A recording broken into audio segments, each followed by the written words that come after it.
Happy New Year, VC. I'm Jeff, coming at you from the Irving Park neighborhood on Chicago's north side. This is my VC intro video. I've been collecting vinyl for about 8 years now. A lifelong music fan, but I've been collecting vinyl for about 8 years and I love it. Just love everything about it. So I thought I'd start making my own videos, throwing in with you guys. And Chicago is a great town to collect records in.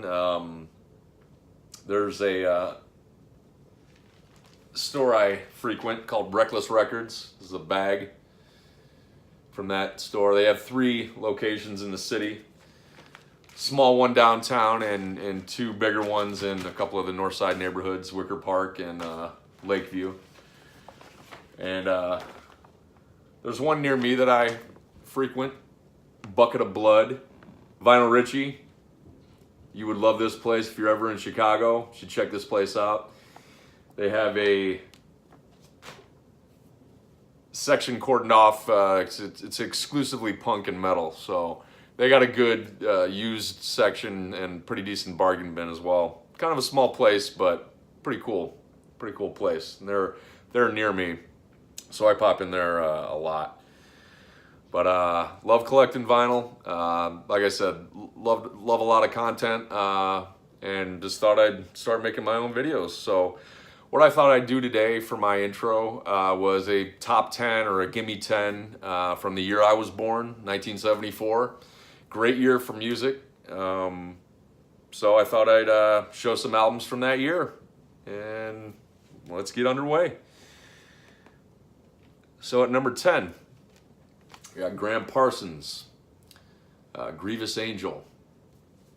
Fantastic record.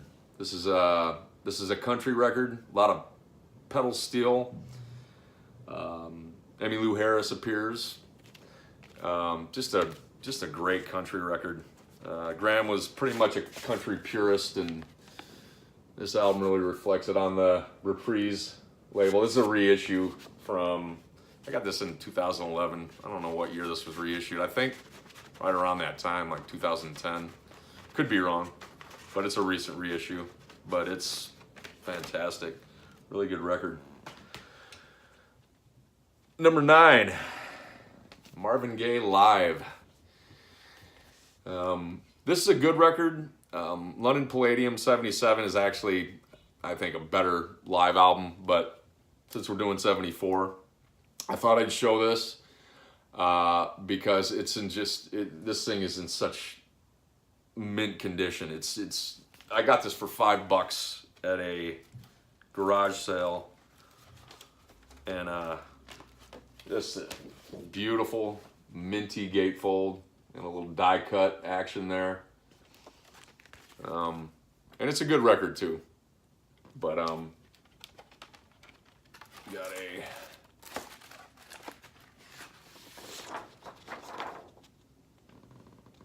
little lyric insert.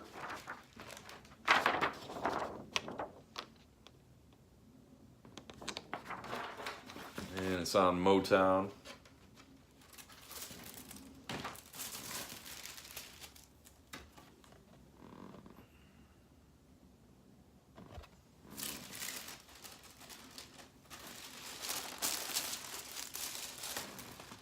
All right, number 8. Court and Spark, Joni Mitchell.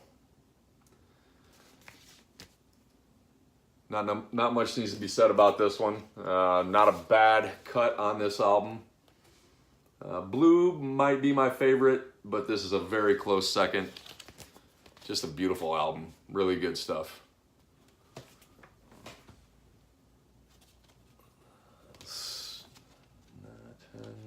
8, 7. Sneaking Sally Through the Alley, Robert Palmer. White Boy Funk from 74. His 80s stuff's good, but I love this 70s stuff.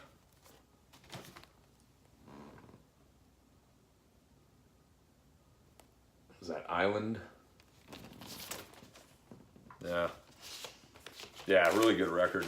Yeah, I got this for 50 cents in a bargain bin in LA a few years back. Atomic Records in Burbank. And what was that? 7? 10, 9, 7, 6. We have Little Feet. Feets Don't Fail Me Now in the shrink. Really pristine copy. Got this from a guy on Craigslist. I bought a few records from him. I think I paid like $4 for this, but it's a beauty. On that common palm tree Warner label. Lowell George was with the Mothers of Invention pretty briefly.